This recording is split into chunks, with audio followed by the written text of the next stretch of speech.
Daniel chapter 11. However, I was already standing up to support and help Darius the Mede in the first year of his reign. What I am going to tell you now is true. 3 kings will arise in Persia, followed by a 4th, who will be far wealthier than all of them, and when he has grown strong by means of his wealth, he will stir up everyone against the kingdom of Greece. Then a powerful king will appear who will rule a vast kingdom and do whatever he pleases. But once he appears, his kingdom will be broken up and divided to the 4 winds of heaven. It won't be inherited by his descendants, and it won't be ruled with the power he had, because his kingship will be uprooted and will pass to others than his own posterity. The king in the south will be strong, and the one of his princes will gain power over him and have dominion. His domain will be a great dominion. After a number of years, they will form an alliance. The daughter of the king of the south will approach the king of the north to make an agreement, but she won't retain her power, and he and his power won't last either.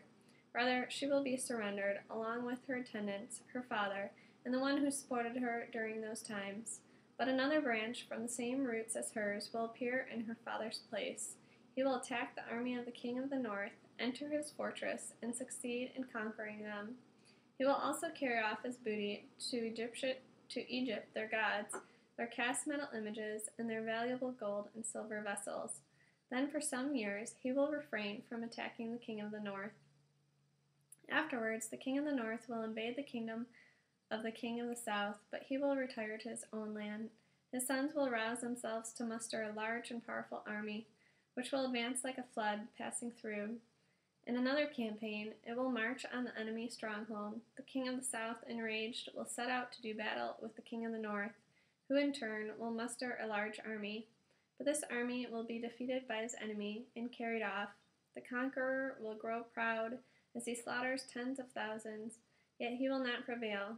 Rather, the king of the north will again muster an army, larger than the first one. At the end of this period, after a number of years, it will be a large, well-supplied army.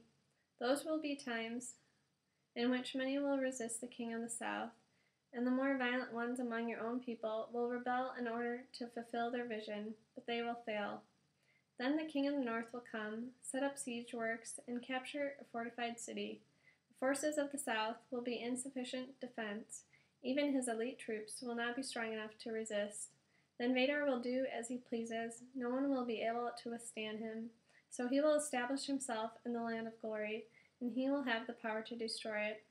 He will determinedly advance with the full force of his kingdom, but he will make an advancement with the king of the south and give him a daughter in marriage. His object will be to destroy him, but the agreement will not last or work out in his favor. Next he will put his attention on the coastlands and the islands and capture many, but an army commander will put a stop to his outrages and cause his outrages to come back upon him. After this, he will put his attention on the strongholds in his own land, but he will stumble, fall, and not be seen again. In his place will arise one who will send a tax collector through the glorious kingdom, but within a few days he will be broken, though neither in anger nor in battle.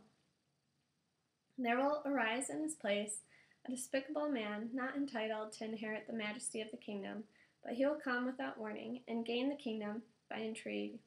Large armies will be broken and swept away before him, as well as the prince of the covenant. Alliances will be made with him, but he will undermine them by deceit.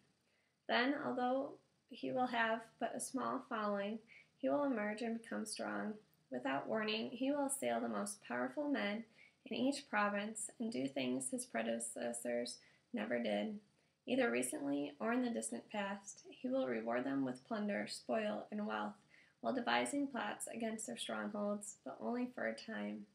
He will summon his power and courage against the king of the south with a great army, and the king of the south will fight back with a very large and powerful army, but he will not succeed, because of plots devised against him. Yes, those who shared his food will destroy him. His army will be swept away, and many will fall in the slaughter. These 2 kings, bent on mischief, will sit at the same table, squeaking lies to each other. But none of this will succeed, because the appointed end will not have come yet.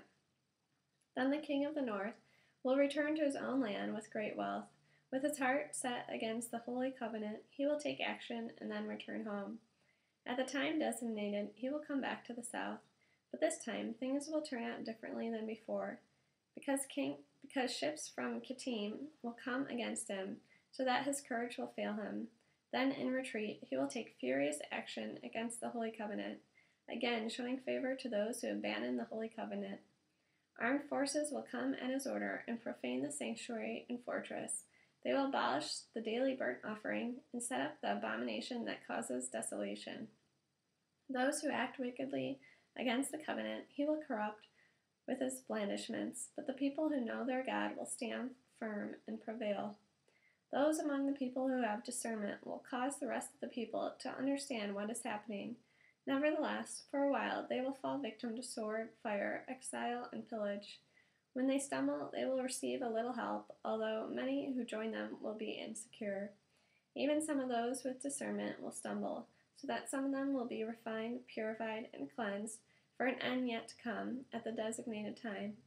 The king will do as he pleases. He will exalt himself and consider himself greater than any god, and he will utter monstrous blasphemies against the God of gods. He will prosper only until the period of wrath is over, for what has been determined must take place. He will show no respect for the gods his ancestors worshipped, or for the God women worship. He won't show respect for any god, because he will consider himself greater than all of them. But instead he will honor the God of strongholds. With gold, silver, precious stones, and other costly things, he will honor a God unknown to his ancestors. He will deal with the strongest fortresses with help of a foreign god. He will confer honor on those he acknowledges, causing them to rule over many and distributing land as a reward. When the time for the end comes, the king of the south will push at him, while the king of the north will attack him like a whirlwind, with chariots, cavalry, and a large navy. He will invade countries, overrun them, and move on.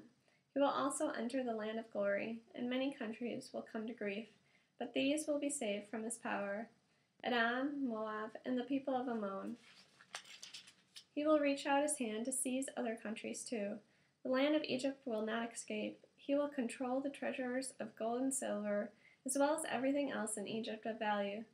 Put and Ethiopia will be subject to him. However, news from the east and north will frighten him, so that he moves out in great fury to ruin and completely do away with many. Finally, when he pitches the tents of his palace between the seas and the mountain of the holy glory, he will come to his end with no one to help him.